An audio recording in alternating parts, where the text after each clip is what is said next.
अदिति और शौर्य अपना बिना शादी वाला हनीमून मनाकर वापस दिल्ली लौट रहे थे। जाते टाइम वो दोनों भी काफ़ी एक्साइटेड थे, लेकिन आते आते उन दोनों का भी जोश उतर गया था। दोनों भी एक दूसरे से काफ़ी नाराज़ थे।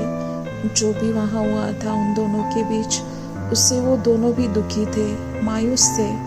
ऐसा कुछ उन दोनों के बीच होगा, ऐसा उन्होंने कभी भी सोचा नहीं था। आगरा से दिल्ली तक का जो भी सफ़र उन दोनों ने एक साथ किया था, उसमें उन दोनों ने भी एक दूसरे से बात नहीं की थी। अदिति अपना सिर गाड़ी की सीट पर पीछे टिकाती है और अपनी आंखें बंद कर देती है और सोचने लगती है, आखिरकार मेरी जिंदगी का ये तूफान कब थमेगा? क्या इसी पे मेरा जीवन का अंत होने वाला है?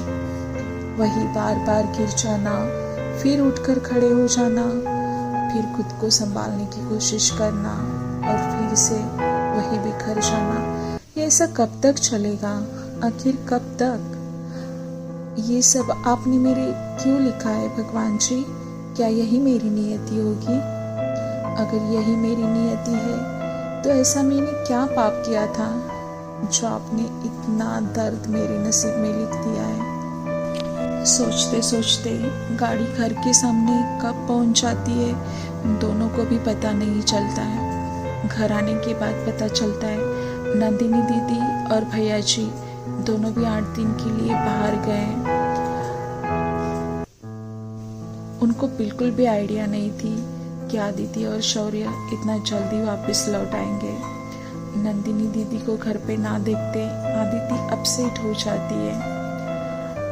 क्या अब दीदी रिटर्न आने तक मैं यहाँ पे रहूंगी अकेले, वो भी शौर्य के साथ? नहीं, बिल्कुल नहीं, मेरा बिल्कुल मन नहीं है, आदिति दिल ही दिल में सोचने लगती है। वो गाड़ी से नीचे उतरकर गार्डन पे जो झूला था वहाँ पे जाकर बैठ जाती है और शौर्य वॉचमैन को बुलाने जाता है। आदिति शौर्य की तरफ देख रही थी। कितना लुभावना रूप है ना इसका, चेहरे की मासूमियत। सच में कोई भी लड़की झट से फिदा हो जाएगी शौर्य पे। लड़कियों के दिल पे बिजली गिराने वाली उसकी पर्सनालिटी है। सब शिकारी ऐसे ही तो होते हैं। मैं भी भावनाओं में बह गई, नहीं संभाल पाई खुद को और वो एक गहरी सांस लेती है। लेकिन चलो अब जाने दो, अब मैं यहाँ ज्यादा दिन नहीं रह सकती। तभी शौर्य की आवाज आती है, अदिति चलो आओ अंदर चलते हैं। वो गाड़ी से सामान उतार रहा था। अदिति घर के अंदर जाती है और वो सीधा अपने कमरे में चली जाती है और अंदर जाकर अपना कमरा अंदर से बंद करती है और पलंग में अपने आप को छोड़ देती है। तकिए में मुंह छुपा के जोर जोर से रोने लगती है और रोते रोते वो वहीं पे सो जाती है। थोड़ी देर के बाद दरवाजे पर हुई ठक ठक की आवाज से उसकी नींद खुल जाती है। वो दरवाजा ओपन करती है तो वहाँ बाहर शौर्य खड़ा था। वो आदिति का वो उदास और रोता हुआ चेहरा देखकर उसे पूछता है, ये क्या, अभी तक चेंज भी नहीं किया? चलो जल्दी से फ्रेश हो जाओ, मैंने खाना ऑर्डर किया है।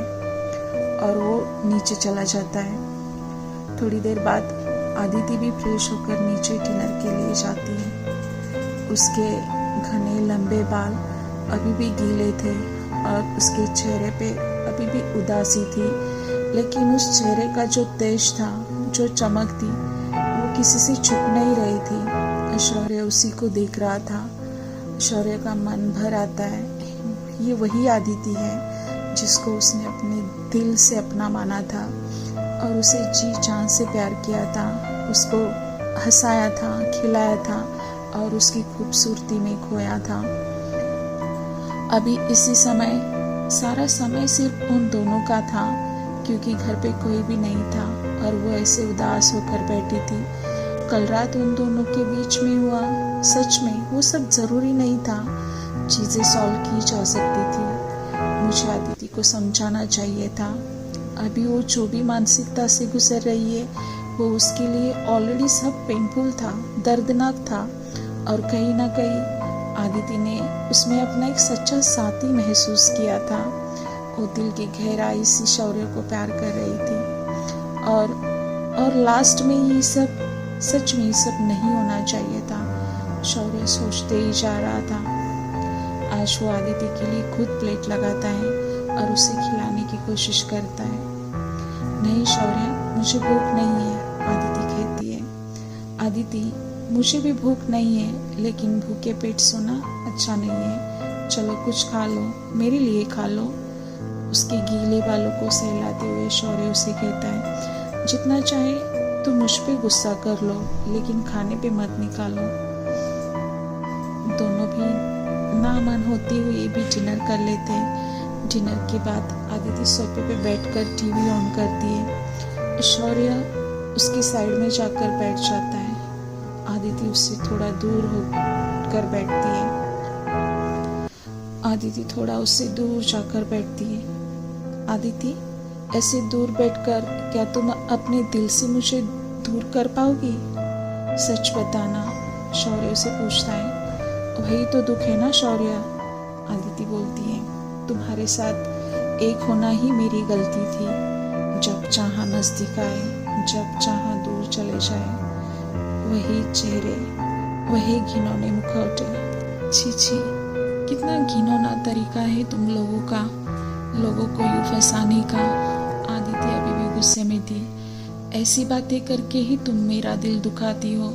मैंने भी तुमसे उतनी ही गहराई से प्यार किया है और फिर से बोल रहा हूँ, तुम्हारे अलावा दूसरी कोई भी लड़की मेरी जिंदगी में नहीं आएगी। ट्रस्ट मी आदिति, शौर्य उसे कहता है। शौर्य, मैंने तुम पे और तुम्हारे प्यार पे भरोसा करके ही खुद को तुम्हें समर्पित किया था ना, आदिति उसे बोलती है। तो अब कहाँ गया वो विश्वास आदिति, शौर्य उसे पूछता है। जो प्यार समाज और सोसाइटी के बारे में सोचकर करते ना, वो प्यार नहीं होता, वो एक डील होती है। एक रात के अंधेरे में किया हुआ पाप होता है। सच्चे प्यार में यूं छुपा छुपी नहीं होती। आदिति अभी भी गुस्से में ही थी। आदिति, तुम कभी पूरे नहीं होने वाले सपने मत देखा करो। मैं कुछ कहना चाहता हूँ तुमसे। राघव मामा और तुम यूएसए नियति के दुर्भाग्यवश जाल में फंस गए हो, इस बात की सच में मुझे बिल्कुल भी कल्पना नहीं थी। हाँ, राघव मामा को कुछ तो फिजिकल इशू है, ये पता था मुझे, लेकिन वो इतना बड़ा डैमेज निकलेगा इस बात का मुझे कतई अंदाजा नहीं था। मैंने तुम्हारे साथ कोई गलत किया होता तो वो पाप होता। मैंने जो भी तुमसे किया वो सच्चा प्रेम है, और यही मेरा दुर्भाग्य था, क्योंकि मैंने ऐसी लड़की से प्यार किया जो मेरी ऑलरेडी मामी है। मैंने रिश्ता देखकर प्यार नहीं किया दीदी, मैंने तुम्हारे व्यक्तित्व को प्यार किया है। Trust me. इसलिए तो मैं कह रही हूँ ना शौर्य, कि इस प्यार को एक नाम दो, इसकी जिम्मेदारी लो। मैं फिर से कह रही हूँ, मुझे व्यभिचार पसंद नहीं है, वो पाप है। जो भी है, हमारे इस रिश्ते का सच सबके सामने आएगा, हम मिलकर उसका सामना करेंगे। मैं सब सह लूंगी शौर्य, लेकिन ये चोरी छुपे वाला प्यार मुझे बिल्कुल भी मंजूर नहीं है। मुझे इससे तकलीफ होगी। सोचो, थोड़ा सा करेज दिखाओ, अपने प्यार को यूँ छुपाओ मत। जानती हूँ चीज़ें प्रॉब्लमेटिक होगी, लेकिन अपनी जिम्मेदारी को एक्सेप्ट करो। ये रिश्ता ऐसे टूटने मत दो शौर्य। हमारा प्यार तुम्हें साहस देगा, एक दिन सब ठीक हो जाएगा। लेकिन मैं राघव को ऐसे धोखा नहीं दे सकती अब। अदिति, सच कहे तो हम ना चाहते हुए भी एक ऐसे बंधन में बंधे हैं कि इस बंधन का सिर्फ एक ही जवाब होगा, और वो है दुख। हम शायद सत्य स्वीकार भी ले, शादी भी कर ले, लेकिन ये समाज और सोसाइटी हमें जीने नहीं देगी आदिति। मेरी माँ, तुम्हारी माँ, मामा, नाना, नानी, इन सबको दुखी करके क्या हम सुखी रह पाएंगे? क्या तुम्हें इस तरह का प्यार चाहिए आदिति? क्या तुम ऐसे सुखी रह पाओगी? सॉरी टू से, लेकिन हम इतने बेशर्म नहीं हैं। बोलो आदिति, थोड़ा सोचो। शादी के बाद पहली बार तुम्हारे सामने मामा की सच्चाई आई, और उसके बाद उन्होंने तुम्हें चॉइसेस भी दिए थे, आज़ाद होने तक का भी बोला। उस टाइम अगर तुम उनकी बात मानती तो शायद तुम्हारे लिए सिचुएशन ज़्यादा सही होती। उस टाइम तुमने भी तो समझ कर सोचा ना, और अपनों का अब सह के तुमने मामा के साथ ही आगे बढ़ने का निर्णय लिया था ना। तुम्हारे ऊपर संस्कारी और सहनशील बनने का भूत जो सवार था। शौर्य थोड़ा ऊंचे स्वर में ही आदित्य से बात करता है। शौर्य ने थोड़े ऊंचे स्वर में ही सही अपनी बात आदित्य के सामने रख दी। आदित्य चुपचाप शौर्य की बातें सुन रही थी। उसकी एक एक बात में सच्चाई तो थी। आदित्य की नजर नीचे जमीन पर खिल गई थी। और उसका अंजाम क्या हुआ देख रहे हो ना तुम शौर्य, आखिरकार में फिसल ही गए। आदित्य के उन शब्दों में कपकपाहट थी। ऐसा क्यों बोल रही हो तुम आदित्य? चाहे तुम हो चाहे मैं, हम सबके मन में फीलिंग्स तो होते ही है ना। और वो किसी के लिए भी फील करना मतलब कि वो पाप नहीं है। हमारे बीच जो भी हुआ उसे एक नियति का संजोग समझ लो, वक्त समझ लो। हम जब भी मिले वक्त के हाथों शिकार हुए। दोनों भी अपनी अपनी लाइफ में लोनलीनेस फील कर रहे थे। गलती से मिले। उस मिलने में एक ऐसा पल आया कि उस नाजुक पल में हम दोनों भी कमजोर पड़ गए। दोष ना ही तुम्हारा था और ना ही मेरा। ये सब नियति का खेल था, यौवन का जोश था जो कि नेचुरल है। ये सब होना ही था। कुछ बातें हम दोनों को भी समझनी चाहिए। लेकिन अब आगे क्या करेंगे हम? आदित्य उसे पूछती है। जैसा है वैसा ही रहने देंगे, शौर्य भी उसे कहता है। मतलब सॉरी शौर्य, मैं मानती हूँ कि तुम्हारा प्यार सच्चा है। तुमने अभी जो भी बोला उस सब से भी मैं एग्री करती हूँ। लेकिन मुझे ऐसा लगता है कि आज के बाद ये सब यहीं पे बंद होना चाहिए। जो होना था वो हो गया, उस पे किसी का जोर नहीं था। नियति के आगे हम शिकार थे। लेकिन अब हमें हमारे इमोशंस को थोड़ा काबू में लाना होगा, कठोरता दिखानी होगी। आदिति प्लीज ऐसे मत बोलो, शौर्य उसे विनती करता है। हाँ शौर्य, जो पल हमने साथ बिताए मैं उन पलों के सहारे जीने की कोशिश करूंगी। आसान नहीं होगा मेरे लिए, लेकिन ना चाहते हुए भी अब मुझे ये करना पड़ेगा।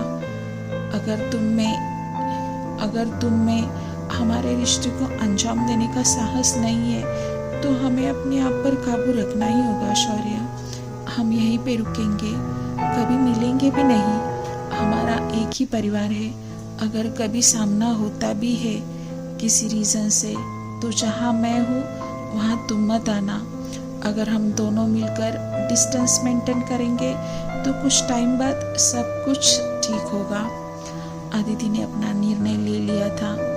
क्या तुम्हें हमारे इस रिश्ते पे रिग्रेट है? शौर्य उसे पूछता है। पता नहीं शौर्य, मुझे कुछ भी समझ नहीं आ रहा है। कहाँ जाऊँ, किससे अपनी व्यथा सुनाऊँ? सच में मैं पागल हो जाऊंगी एक दिन। मुझे बहुत घुटन हो रही है शौर्य, मुझे वापस कानपुर भेज दो। मेरे जाने के इंतज़ाम करो। लेकिन आदिति, मम्मी तो यहाँ है नहीं। उनकी कोई ज़रूरत नहीं है। तुम्हें जो भी रीज़न सही लगे उन्हें बता देना। लेकिन अब मुझे यहाँ नहीं रहना है, इस मोहजाल में नहीं फंसना है। अगर मैं अब यहाँ रहूँगी तो मैं इस रिश्ते से कभी बाहर नहीं आ पाऊँगी शौर्य, कभी नहीं। वो दोनों हाथ अपने चेहरे पे रखकर फूट फूट कर रोने लगती है। आदिति, तुमसे प्यार करना ये मेरी जिंदगी की सबसे खूबसूरत तोहफा है। मेरे लिए वो एक सपने जैसा है। तो तुम जो अपने सपने में, उस सपने में ही मुझसे तुम प्यार करो।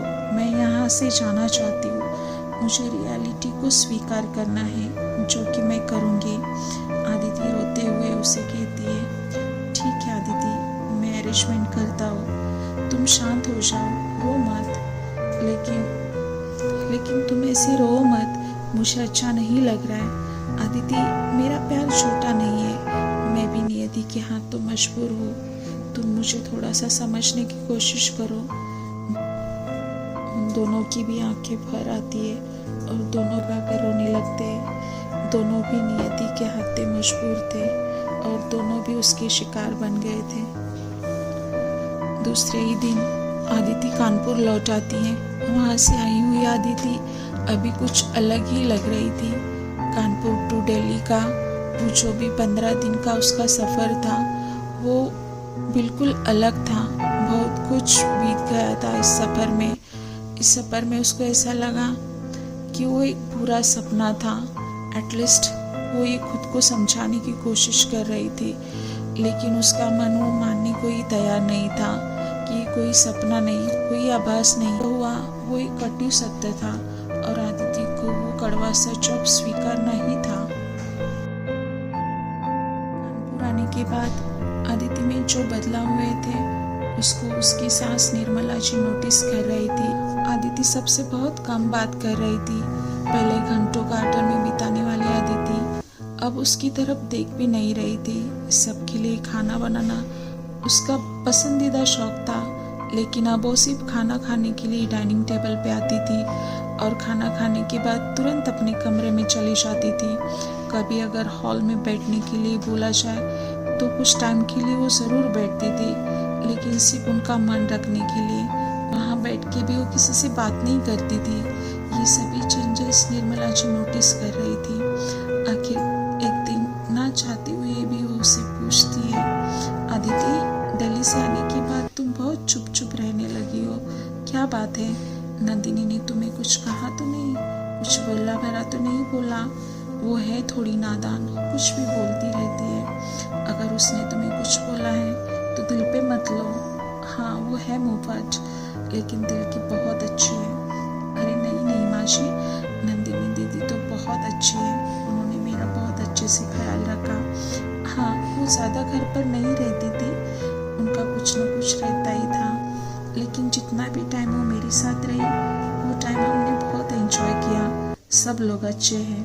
दिल्ली मुझे बहुत अच्छा लगा, सच में। हाँ वो मैं देख रही हूँ, निर्मला जी उसकी काल पकड़ते हुए बोलती है। हाँ सच में अच्छा लगा माँ जी। नंदिनी दीदी ने मुझे बहुत अलग अलग जगह पे घुमाया, बहुत सारी शॉपिंग की हम दोनों ने भी। आदिति उन्हें बता रही थी। अच्छा तो कहाँ कहाँ घुमाने लेकर गई थी वो तुम्हें? निर्मला जी भी उसे पूछती है।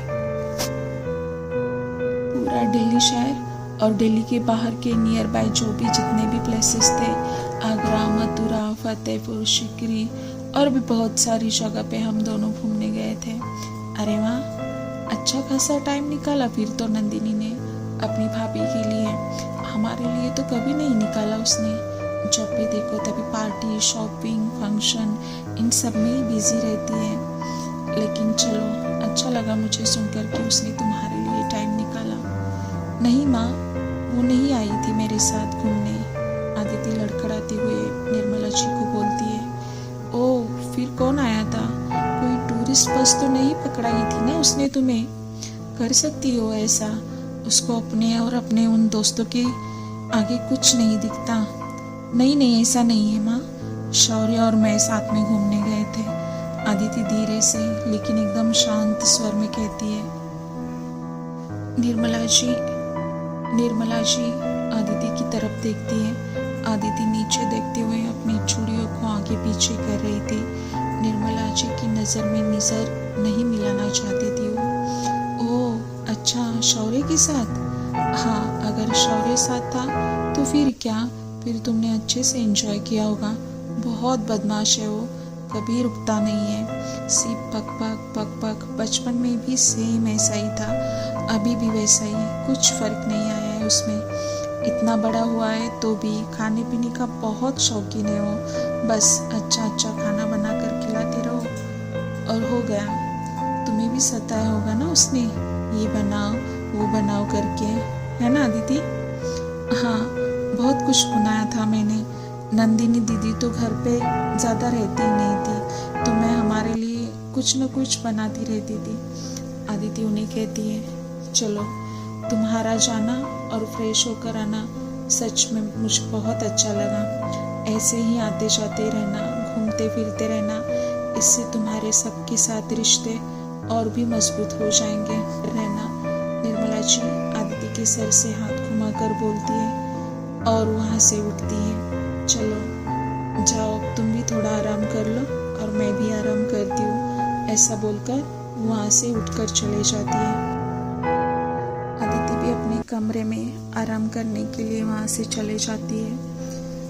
वो वहाँ से उन यादों से जितना दूर जाना चाहती थी, वो यादें उतना ही उसका पीछा नहीं छोड़ रही थी। उसे अब अपने आप से भी नफरत होने लगी थी। अपने नसीब को वो कोस रही थी। छोटी छोटी बातों में भी वो चिढ़ जाती थी, वो गुस्सा हो जाती थी अपने ऊपर और शौर्य के ऊपर भी। आदित्य वहाँ की यादों से जितना दूर जाना चाहती थी, वो यादें उतना ही उसका पीछा नहीं छोड़ती थी। उसको अब अपने आप से नफरत होने लगी थी। वो अपने नसीब को बार बार कोस रही थी। छोटी छोटी बातों पे भी वो चिढ़ जाती थी। उसको अपने आप पर और ज़्यादा से ज़्यादा उसको शौर्य पर गुस्सा आ रहा था। शौर्य के लिए उसका मन तड़प रहा था। उसके साथ बिताए हुए कुछ उदासी के पल याद आते ही वो दुखी हो जाती थी और कुछ प्यार भरे पल उनको याद करते ही वो दिल ही दिल में खिल जाती थी। वो सभी यादें उसके इर्द गिर्द घूम रही थी। कभी पश्चाताप के आंसू तो कभी वो सुख का सुखद प्यार भरा एहसास। आदित्य को खुद से कैसे डील करे वो समझ में नहीं आ रहा था और वो थक गई थी ये सब सोचते सोचते।